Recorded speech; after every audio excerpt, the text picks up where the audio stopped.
नमस्कार, वास्तु लिविंग में आप सभी दर्शकों का बहुत बहुत स्वागत। मैं हूं विकास नांगिया। दर्शकों, हर बार की तरह इस बार भी हमारे साथ मौजूद है हमारी वास्तु और फंग शुई कंसल्टेंट पल्लवी छिल्लावाड़ा जी। आइए कार्यक्रम की शुरुआत में सबसे पहले उनका स्वागत करते हैं। पल्लवी जी, कार्यक्रम में आपका बहुत बहुत स्वागत। शुक्रिया। मैं तमाम दर्शकों का बहुत बहुत शुक्रिया अदा करना चाहूँगा। पल्लवी जी, आप भी देख रहे हैं, मैं भी इस बात पर खास गौर कर रहा हूँ कि बहुत से नए दर्शक हमारे कार्यक्रम वास्तु लिविंग के साथ जुड़े हैं और समय समय पर ना केवल टॉपिक्स का सुझाव देते हैं, बहुत दिलचस्प सवाल पूछते हैं और कहीं ना कहीं वही सवाल एक विषय का रूप ले लेते हैं। तो तमाम जो हमारे वास्तु लिविंग के नए दर्शक जुड़े हैं उनके लिए बहुत बहुत शुक्रिया। आपका रुझान वास्तु में बढ़ रहा है, उसके लिए बहुत बहुत शुक्रिया। और यही कि जहां एक और हमारा स्नेह हमारे पुराने दर्शकों के साथ बना हुआ है, नए दर्शकों का भी हम अपने वास्तु लिविंग परिवार में तहे दिल से स्वागत करना चाहेंगे। पल्लवी जी, ये जो नए दर्शक हमारे साथ हमारे कार्यक्रम से जुड़ रहे हैं, कुछ खास उन्हें कहना चाहेंगे? जी, काफी सारे लोगों ने वास्तु और मिथ्स की सीरीज का एक जो नया प्रयोग है, जो हमने अलग तरीके से समझाने की कोशिश की है कि लोगों के दिमाग में कंफ्यूजन क्या है, मिथ्स क्या है, उस चीज को काफी उन्होंने प्रशंसा की है। उन्हें बहुत ही कॉन्सेप्ट अच्छा लगा। और जैसे आपने कहा कि नए दर्शक जुड़े हैं, उसमें एक नई जानकारी भी लोगों ने कोशिश की है कि वास्तु के प्रोग्राम से दी जाए कि जब कभी भी आप बिजनेस करते हो तो बिजनेस के अंदर वास्तु किस तरह से अप्लाई किया जाता है, उसके बारे में लोगों को कहाँ पे मिथ्स है, वास्तु के अंदर बिजनेस के लिए किस तरह से, कहाँ से सबसे पहले शुरुआत करनी चाहिए। तो इस तरह की काफी ढेर सारी इंफॉर्मेशन बिजनेस के बारे में लोगों की क्यूरियोसिटी जो है वो बढ़ती जा रही है। तो शायद उसी के आसपास हम लोग कोशिश करेंगे कि नई जानकारी उनको बिजनेस और वास्तु के माध्यम से प्रोवाइड की जाए। जी बिल्कुल। देखिए दर्शकों, एक और तो हम पल्लवी जी के साथ कमर्शियल प्रॉपर्टी, रेजिडेंशियल प्रॉपर्टीज से जुड़े विषयों पर बातचीत करते ही रहते हैं।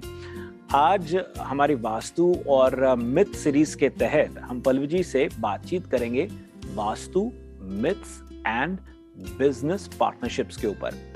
एक समझने का प्रयास करेंगे कि देखिए, कई बार लोग ऐसे होते हैं कि सोल प्रोप्राइटरशिप से जहां वो पार्टनरशिप्स में आते हैं, हो सकता है कि एक पार्टनर हो सकता है कि दो पार्टनर हो सकता है ज्यादा पार्टनर हो सकता है कि हस्बैंड एंड वाइफ ही क्यों ना बिजनेस पार्टनर्स हो।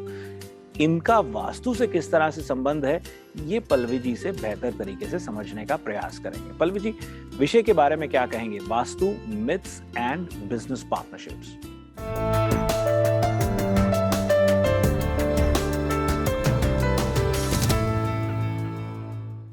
बहुत अच्छा सब्जेक्ट है। उसको आसानी से समझाने के लिए मैं ये बता दूं कि आज का हमारा टॉपिक इंटरेस्टिंग इसलिए है कि काफी बार आपको ये चीज रियलाइज होती है कि मुझे बिजनेस में प्रॉफिट हुआ, मैं यहाँ पे सक्सेसफुल हो गया। काफी बार आपको लगता है कि मुझे बिजनेस में लगातार नुकसान होता है। तो वास्तु शास्त्र के अंदर आपकी सक्सेस के पीछे क्या इस तरह से वास्तु के नियम काम करते थे, प्रिंसिपल जुड़े हुए थे, जिसकी वजह से उसको अप्लाई करके हर चीज सही होने के बाद आपको पॉजिटिव रिजल्ट आया। उसी तरीके से वास्तु के हिसाब से क्या इस तरह की नेगेटिविटी बिजनेस में क्रिएट हुई, जिसकी वजह से आपके सारे प्रयास होने के बावजूद भी वहां पे आपको निष्फलता मिली, आप वहां पे सक्सेसफुल नहीं रहे। तो उन तमाम बातों को वास्तु शास्त्र के हिसाब से एज अ वास्तु कंसल्टेंट के नजरिए से समझने की कोशिश करेंगे। हो सकता है उसकी वजह से काफी सारे ऐसे लोग जो बिजनेस में स्ट्रगल कर रहे हैं, जो बिजनेस में एक्सट्रीमली सक्सेसफुल है, इसमें से कुछ खास तरह की वास्तु टिप्स उनके लिए उपयोगी हो जाए और नाकाम लोगों को फायदा करवाने की कोशिश की जाएगी। और जो ऑलरेडी सक्सेसफुल है, उनकी लाइफ में प्रॉस्पेरिटी और स्टेबिलिटी बनाए रखने के लिए वास्तु कैसे हेल्पफुल हो सकता है, वो भी इंटरेस्टिंग इंफॉर्मेशन आपको इस शो के माध्यम से देने का प्रयास किया है। जी, तो चलिए इस बात को समझने का प्रयास करते हैं हम आपसे कि जब कभी बिजनेस पार्टनरशिप्स हों, वास्तु उसमें किस तरह से विशेष रूप से भूमिका निभाता है, किन किन पहलुओं को खास तवज्जो देना चाहिए? वास्तु के हिसाब से जब कभी भी कोई बिजनेस कंसल्टिंग के लिए मुझे कॉल आता है, तो हम वहां पे दो से शुरुआत करते हैं। एक होता है पेपर वास्तु। शायद आपको उससे सरप्राइज होगा कि ऑन पेपर वास्तु भी होता है। हाँ, वास्तु कंसल्टेंट होने के नाते मैं आपको कह सकती हूँ कि एक होता है ऑन पेपर वास्तु और दूसरा होता है ऑन साइट वास्तु। कभी भी कोई बिजनेस के अंदर जब कभी मुझे कोई कॉल आता है तो उसमें दो तरह के लोग कॉल करते हैं। एक तो वैसे लोग कॉल करते हैं जो ऑलरेडी एग्जिस्टिंग बिजनेस खरीद चुके हैं और उसके बाद वो हमारी सर्विस अपने बिजनेस के अंदर अपनी जो भी अलग अलग तरह की व्यवस्था उन्होंने की है उसके लिए चाहते हैं। दूसरे ऐसे लोग कॉल करते हैं जिन्होंने अभी अभी शुरुआत की है, उनके दिलो दिमाग में बात है कि मुझे बिजनेस करना है लेकिन अभी शुरुआत नहीं हुई, उससे पहले ही वो वास्तु कंसल्टेंट को कॉल करते हैं। तो बिजनेस वास्तु कंसल्टेंट होने के नाते मैं आपको दो बहुत ही इंपॉर्टेंट बात वास्तु के नजरिए से कहना चाहूंगी। जब कभी आप बिजनेस करते हो तो उसमें कंसल्टेंट के लिए 3 लोग प्रायोरिटी में होते हैं। सबसे पहले होती है वो कंपनी, वो LLC, सोल प्रोप्राइटर अगर आपने बनाया है तो वहां पे सोल प्रोप्राइटरशिप, आपकी LLC है लिमिटेड लायबिलिटी तो वो, या एस कॉर्पोरेशन जो भी आपने व्यवस्था की है। सो सबसे इंपॉर्टेंट होती है name of the corporation, we call LLC। दूसरी इंपॉर्टेंट बात होती है वो व्यक्ति जो इस बिजनेस को करने वाला है, जो बिजनेस को चलाने वाला है, एक्टिव है, रन करने वाला है, स्लीपिंग पार्टनर, एक्टिव पार्टनर, जितनी भी डेफिनेशन हो, सोलो हो, पार्टनरशिप हो, जो भी जितने भी लोग हो, उनका नाम और डेट ऑफ बर्थ। और तीसरा सबसे इंपॉर्टेंट बात होती है नेचर ऑफ बिजनेस। तो LLC करने वाले बिजनेस के साथ जुड़ने वाले लोग और नेचर ऑफ बिजनेस, ये तीनों को मिला के सबसे पहले शुरुआत की जाती है ऑन पेपर वास्तु से।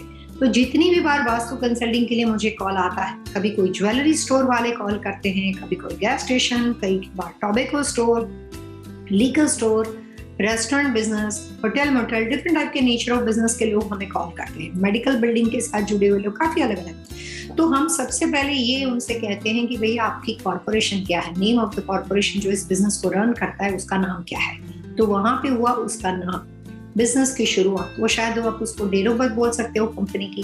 तो बिजनेस की शुरुआत उन्होंने कब से की थी, जिससे हमें ये पता चलता है कि कंपनी 2002 में बनी थी, 2019 में बनी है, 1995 में बनी है। तो आज कितने साल के बाद हम उस ओनर के साथ बात कर रहे हैं, तो कितनी उसकी कंपनी की आयु है, कितनी उसकी उम्र है। तो उसके हिसाब से हमें कंपनी के बारे में बहुत सारी चीज समझना आसान हो जाती है। नेचर ऑफ बिजनेस तो लोग अपने आप ही बता देते हैं कि भैया लीगल स्टोर है, रेस्टोरेंट है, रियल एस्टेट है, जो भी तरह के बिजनेस है, कंसल्टेंसी फर्म है।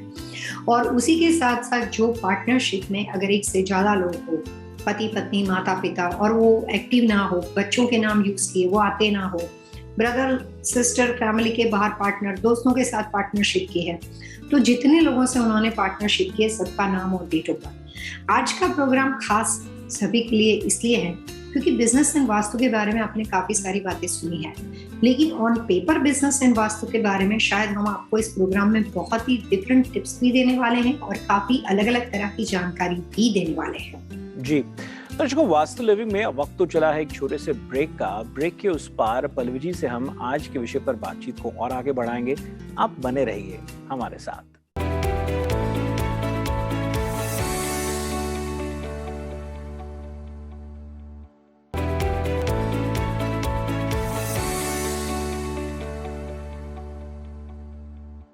ब्रेक के बाद वास्तु लिविंग में आप सभी दर्शकों का एक बार फिर से बहुत बहुत स्वागत। मैं विकास नांगिया। दर्शकों, आज हम पल्लवी जी से बातचीत कर रहे हैं vastu myths and business partnerships पर।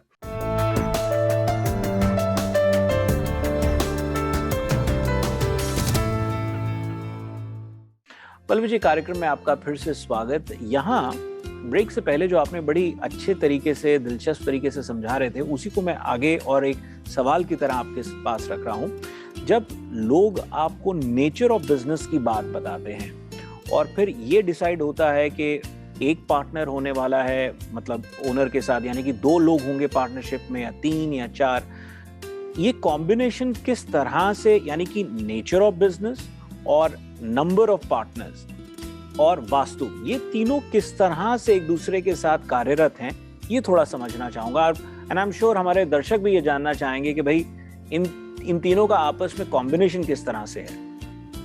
विकास जी, वास्तु शास्त्र में कहा जाता है कि इंसान के जीवन में उसके 3 लक होते हैं। एक बाय बर्थ जहाँ पे वो पैदा होता है, जिसको हम हेवन लक बोलते हैं, जो किसी के हाथ में नहीं है, वहां पे आपके पास चॉइस नहीं है, फ्रीडम नहीं है, जो मिलता है आपको एक्सेप्ट करना है गॉड गिफ्ट समझ के। दूसरा होता है मैन काइंड लक, जो आप अपने हाथों से बना सकते हो। कई बार हम उसको समझने में लेट हो जाते हैं और वक्त हमें नहीं मिलता है अपने आप को सही तरीके से प्रेजेंट करने का।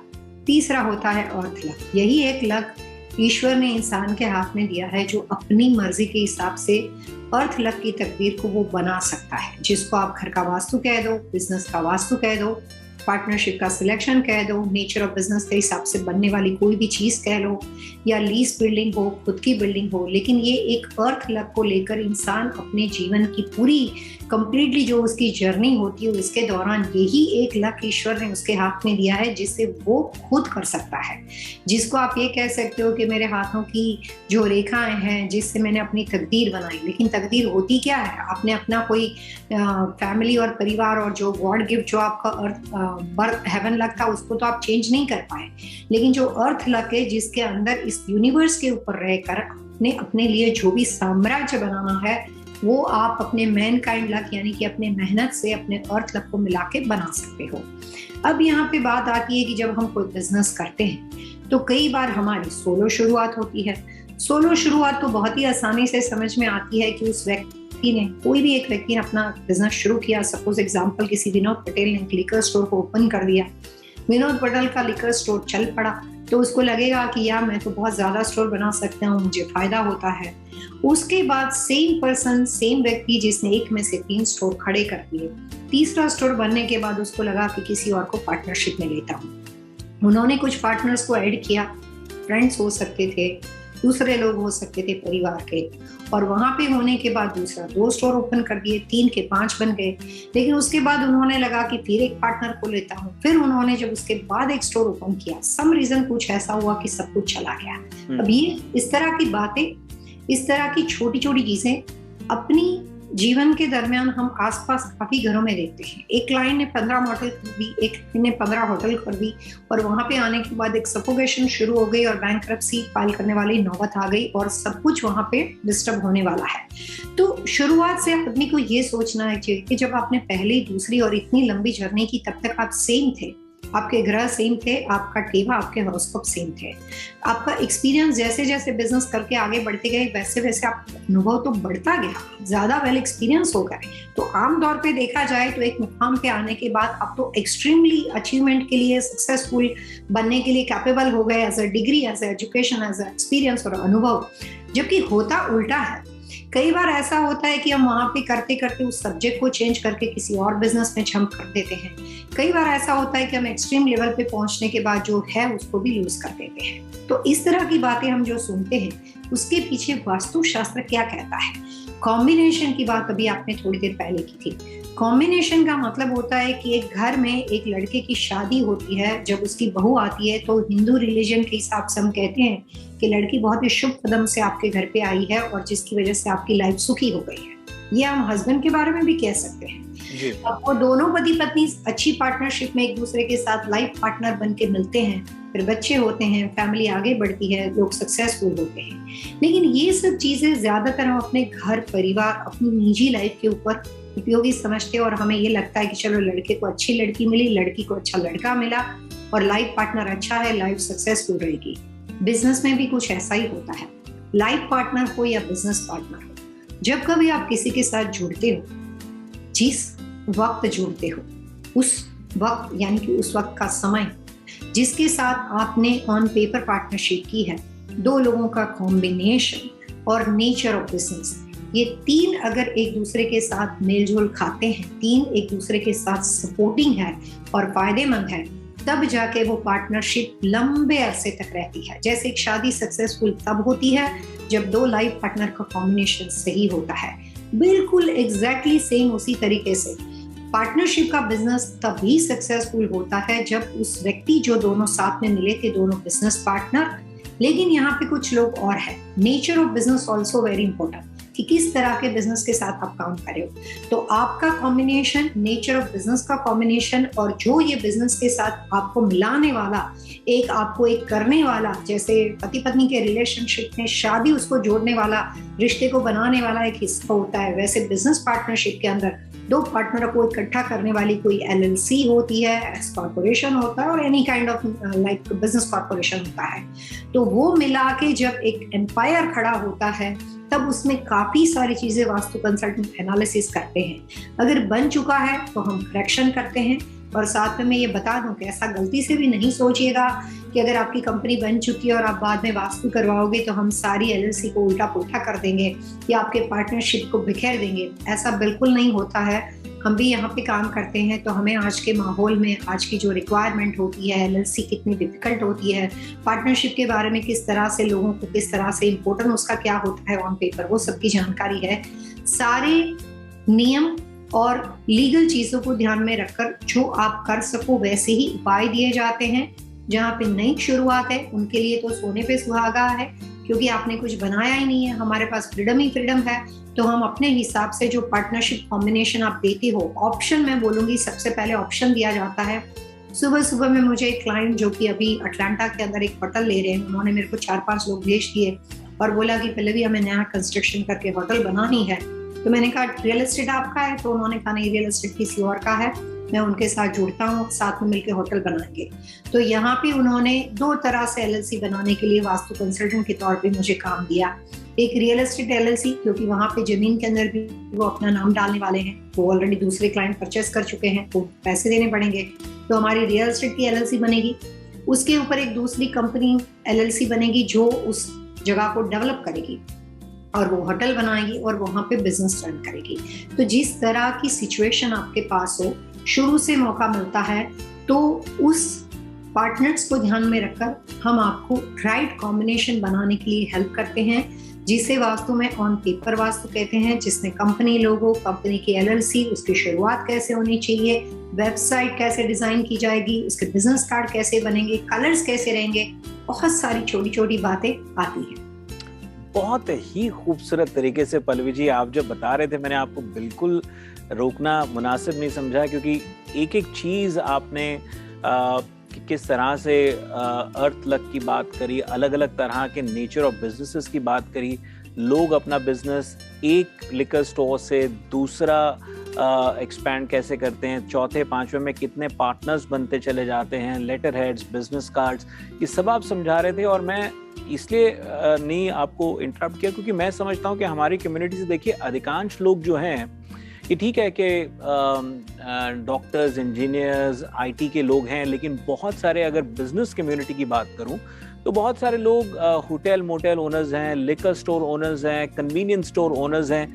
वो इन चीज़ों के साथ अधिकांश रूप से जुड़ पाए होंगे क्योंकि उन्होंने अपने बिजनेस को इसी तरीके से एक्सपैंड किया है कि एक बिजनेस से शुरू किया, वहाँ पर 2 या 3 बिजनेसेस बनाने के बाद एक भाई को पार्टनर बनाया, भाई ने किसी और को पार्टनर बनाया, एक बड़ा कंसोर्टियम बन जाता है। करते करते एक ही कंपनी के तहत पता चलता है कि 1 या 2 या 3 नहीं 20-20 पार्टनर्स बन जाते हैं। अब यहाँ एक सवाल और जो समझने वाली बात, आई एम श्योर कि लोग हमारे साथ इस बात को जुड़ पाए होंगे कि शुरू में तो ऐसा होता है कि सब बहुत अच्छा लग रहा होता है, बहुत ठीक लग रहा होता है, लेकिन जैसे जैसे समय बीतने लगता है उसके खामियाजे, लॉसेस कहीं नजर आने लगते हैं।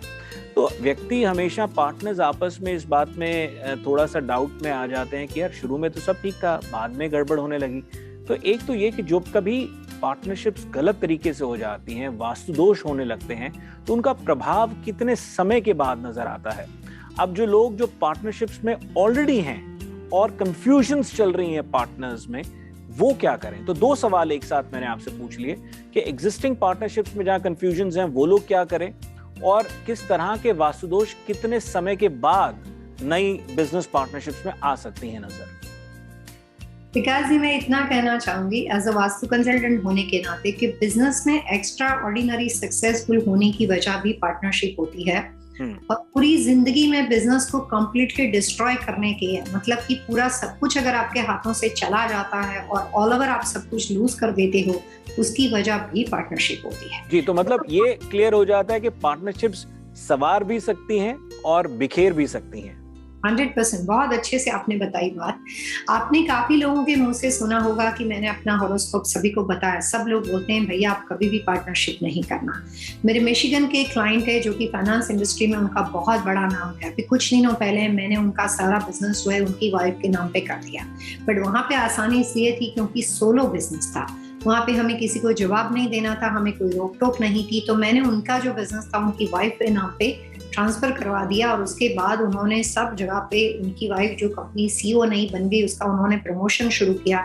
मैंने उसको कांग्रेट्स का मैसेज किया तो उनको कहा कि आपके हस्बैंड ने आपको कंपनी सीईओ बना दिया, आप तो पूरी बात ही बदल गई। तो उन्होंने जवाब में किया कि हस्बैंड ने नहीं बनाया, पल्लवी आपने बनाया है।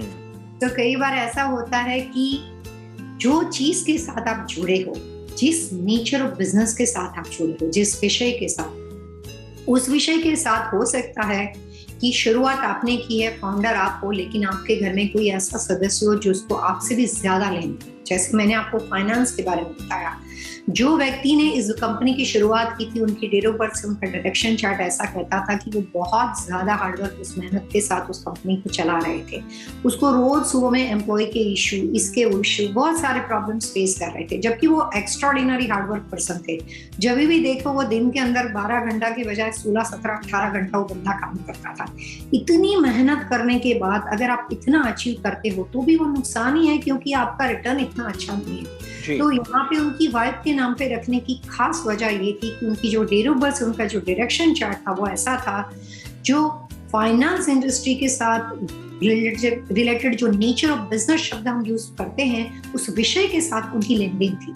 इतनी ज्यादा स्ट्रॉन्ग लेन देन थी कि ये सारे चेंजेस कुछ टाइम पहले किए थे और अभी तक तो पॉजिटिव फीडबैक बहुत अच्छा मिला है। और उनकी वाइफ जिस दिन से कंपनी सीईओ बन गई है, बाकी सारी चीज उन्होंने अच्छे से संभाल ली है। दोनों हार्ड वर्कर थे, बिजनेस बहुत अच्छा चल पड़ा। तो काफी बार ऐसा होता है कि अगर आपके पास पार्टनरशिप में कोई लेन देन, कोई रुकावट ना हो, आपको बैंक लोन की कोई प्रॉब्लम ना हो, क्योंकि ये बात मैं समझती हूँ, और उस तरह की सिचुएशन हो तो हम नेम जो होते हैं एलएलसी के वो चेंज करके पॉजिटिव रिजल्ट देते हैं। और इसमें 2 प्रायोरिटी होती है, जो व्यक्ति और नेचर ऑफ बिजनेस, दोनों को मिला के कॉर्पोरेशन को बनाया जाता है। अब कुछ ऐसे लोगों के लिए बात करते हैं जो ऑलरेडी बैंक में लोन ले चुके हैं, उनकी एलएलसी ऑलरेडी बन चुकी है, 3-4 पार्टनर्स और है, कोई अलाउड नहीं करेगा कि आप ऑन पेपर नाम में या किसी भी चीज में 1% भी चेंजेस कर सको। तो वहां पे किस तरह से वास्तु कंसल्टेंट देखते हैं उसके बारे में आपको बताना चाहूंगी। जी। कुछ ऐसी एलएलसी कुछ दिनों पहले मैंने शिकागो में देखी। मैं वहां पे लीगल स्टोर बिजनेस के लिए गई हुई थी। वहां पे उन्होंने अपने खुद के बेस पे सोलो बिजनेस शुरू किया था, फिर उन्होंने अपने ब्रदर को ऐड किया, बहुत अच्छा चल पड़ा। फिर उन्होंने अपने इंडिया के एक दोस्त को ऐड किया, लेकिन वो साइलेंट थे, वो ऑन पेपर नहीं थे। तो चलो वो भी फर्क नहीं पड़ा क्योंकि एलएलसी फिर भी सेम रही। इतना होने के बाद स्टोर बढ़ते ही जा रहे हैं, करीबन 10 साल से हम एक दूसरे को जानते हैं। और उसके बाद एक नया पार्टनर था जो कि यूएस बेस है, जो कि दोस्त भी नहीं है और शायद उनका अपना जानने वाला नहीं है, लेकिन उनके ब्रदर का फ्रेंड है, जो उन्होंने रिकमेंड किया कि उनको इसके साथ पार्टनरशिप में ऐड होना है। मुझे एलएलसी के लिए ऐड होने के लिए उनकी डेट ऑफ बर्थ भेजी गई, तो मैंने उनको मना कर दिया कि हम इनका नाम ऐड नहीं कर सकते। अब नाम नहीं ऐड करने में ऐसी कोई वजह नहीं थी कि उनका डायरेक्शन चार्ट सही नहीं था, लेकिन कॉम्बिनेशन था। कॉम्बिनेशन वास्तु कंसल्टेंट ऐसे देखते हैं, जो मैं एकदम आपको सिंपल लैंग्वेज में बताने की कोशिश करूंगी। It will be easy for कि आप आसानी से बात को समझ पाओ कि घर के अंदर जब कोई पूजा पाठ अच्छी चीज होती है तो हम सिंपल एक खीर बनाने की कोशिश करते हैं। जब हम खीर बनाते हैं तो उसके अंदर हम दूध, शक्कर, जो भी तरह के इंग्रेडिएंट्स हमें चाहिए, केसर, सैफरॉन, घी वगैरह सब मिलाते हैं। सारी चीज तब तक इकट्ठे करते हुए सही थी, खीर आपकी पूरी प्रोसेस सही जा रही है, लेकिन उसके ऊपर आने के बाद गलती से किसी ने उसके अंदर अगर थोड़ा सा हल्का सा नींबू निचोड़ दिया। आप समझ सकते हो कि अभी तक जितना जा रहा था, जितने इंग्रेडिएंट्स थे सब सही थे, खीर नेचर बिजनेस था, बाकी सब मिलते जुलते इंग्रेडिएंट्स थे। लेकिन एक चीज लेमन अगर आपने डाली तो आप ये नहीं कहते हो कि इसमें ईश्वर का दोष है, आप ये नहीं कहते कि ग्रहों का दोष है, आप ये कहते अरे ये किसने निचोड़ दिया, ये क्या कर दिया। तो एक इंग्रेडिएंट से पूरी तमाम अभी तक की कोशिश खराब हो गई। इसका मतलब ये हुआ कि पार्टनरशिप कॉम्बिनेशन का मतलब होता है कोई kind of ingredients nature of business के साथ जुड़े हुए होने चाहिए, जो तमाम लोग में मिलकर काम करते हैं। अगर उनको उस बिजनेस के साथ जहाँ पे आप जुड़े हुए उस सब्जेक्ट के साथ लेन देन है तो आपका सक्सेसफुल होना स्वाभाविक बन जाता है। लेकिन कोई ऐसा व्यक्ति जिसका उसके साथ लेन देन नहीं है but he wants to invest money, आपके पास 2 ऑप्शन बनते हैं। अगर बहुत ही ज्यादा फेथफुल रिलेशनशिप है, आप उनका नाम कंपनी में यूज ना करें। सिंपल और आसान उपाय ये है कि उनकी वाइफ का नाम, उनका जो भी अदर ऑल्टरनेटिव होता है, माता पिता, ब्रदर सिस्टर, उनके बच्चे, जो कोई अदर व्यक्ति जो उनके पार्टनरशिप के ऑप्शन में हमें मिलता है, उनके मुकाबले में कोई सब्स्टिट्यूट मिलता है, तो हम उनका नाम ऐड करके भी उस LLC को स्ट्रॉन्ग बना सकते हैं। और ये तमाम ऑन पेपर LLC सही लोगों को मिलाने का मतलब होता है right combination according to nature of business. आप ये कह सकते हो कि राइट इंग्रेडिएंट्स जिस चीज को आप बनाने की कोशिश सक्सेसफुली कर रहे हो। तो वास्तु छोटी छोटी चीजों को बहुत ही महत्वपूर्ण मानता है। सही एलिमेंट वाले लोग, सही कॉम्बिनेशन, राइट पार्टनरशिप अगर होती है तो वो आपको बिजनेस के अंदर सफलता दिलाती है। जी, फिर से बहुत अच्छे उदाहरण आपकी ओर से पल्लवी जी। एक छोटा सा ब्रेक लेते हैं। ब्रेक के बाद पहले आपसे जानेंगे टिप ऑफ द वीक और फिर आज के विषय पर बातचीत को आगे बढ़ाएंगे। बहुत जल्द हाजिर होंगे दर्शकों।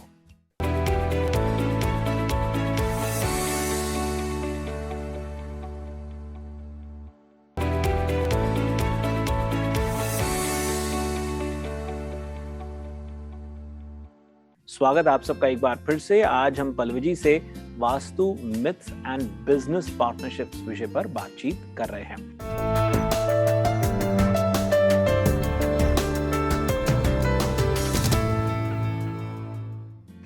पल्लवी जी, फिर से स्वागत आपका कार्यक्रम में। पहले तो आपसे टिप ऑफ द वीक जान रहे हैं। जब कभी आपने कोई नए बिजनेस की शुरुआत की हो, हम यहाँ पे बिजनेस के बारे में बात कर रहे हैं। ऑन पेपर बिजनेस के लिए जो भी advertisement, marketing material, business promotion के लिए यूज की जाने वाली चीजें हैं, उसमें वेबसाइट के साथ साथ बिजनेस कार्ड बहुत ही इंपॉर्टेंट होते हैं। अगर आपने कोई नया बिजनेस अभी शुरू किया हो या 5 साल उस बिजनेस को कंप्लीट नहीं हुए, तो आप अपने बिजनेस के प्रमोशन के लिए सिर्फ और सिर्फ वर्टिकल बिजनेस कार्ड का प्रयोग करें। अगर आपने जो बिजनेस किया हुआ है उसको काफी टाइम हो गए, मोर देन 5 years आपके हो चुके हैं, तो उस तरह के तमाम लोगों को बिजनेस कार्ड बनाने से पहले अपने बिजनेस कार्ड की जो पसंदगी होती है वो हॉरिजॉन्टल करनी चाहिए। ये सिंपल वास्तु टिप्स है, लेकिन बिजनेस के प्रेजेंटेशन और प्रमोशन के लिए आपके लिए काफी हेल्पफुल साबित होगी। दर्शकों, पल्लवी जी से आज हम बातचीत कर रहे थे vastu myths and business partnership विषय पर, और कुछ सवाल मेरे ऐसे रहे कि जो अलग अलग तरीके से मैंने सरल तरीके से पूछने के प्रयास किए, जिनसे आप जुड़ पाएं, समझ पाएं, और पल्लवी जी ने बहुत खूबसूरत तरीके से उन्हें समझाया। जो आप लोग यदि अपने इर्द गिर्द देखें या उन्हें महसूस करें तो आपको रियलाइज होगा कि हाँ, कहाँ आप गलत जा रहे थे, कहाँ आप सही जा रहे थे, कहाँ आपको लाभ हो रहा है, ये भी आप अंदाजा लगा पाए होंगे। यदि आज के विषय से संबंधित आपके मन में कोई सवाल हो, सुझाव हो, आप चाहते हैं कि हम पल्लवी जी से अन्य किसी विषय पर बातचीत करें, तो आप हमें लिख सकते हैं vastu@tvasiausa.com पर। that's VAASTU@tvasiausa.com पर। और पल्लवी जी से सीधा संपर्क करने का सरल आसान तरीका है pallavichellawada.com। अगले अंक में एक और दिलचस्प विषय पर हम पल्लवी जी से बातचीत करेंगे। पल्लवी जी, अगले अंक तक के लिए आइए दर्शकों से मिलकर के आगे लेते हैं। Wish you all happy vastu living.